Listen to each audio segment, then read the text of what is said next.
On August 24, 1992, in Seoul, South Korea, the national flag of Taiwan was lowered from its embassy for the last time.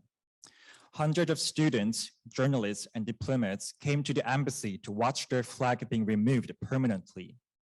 Singing their national anthem together, students burst into tears and parents expressed outrage and anger toward the South Korean government.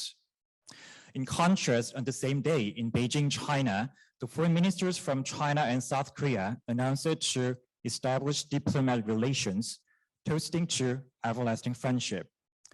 This dramatic and historical event in 1992 marks the end of the Cold War in East Asia.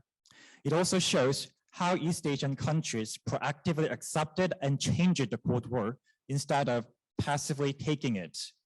So, why and how did this happen in 1992?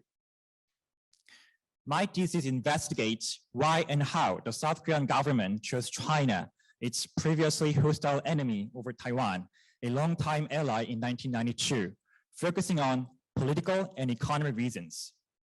In doing so, I delve into diverse official documents, memoirs, interviews, and oral histories of the previous diplomats from the three countries.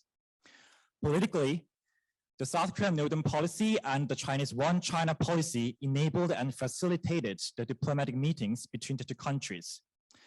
South Korea attempted to normalize relations with diverse communist countries to improve relations with North Korea and minimize the threat of war in the Korean Peninsula.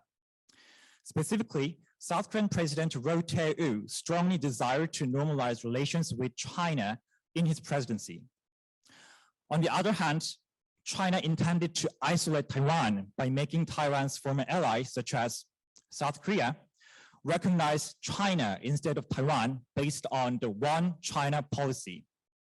By 1992, South Korea was Taiwan's only ally in Asia, and this led the Chinese government to normalize relations with South Korea.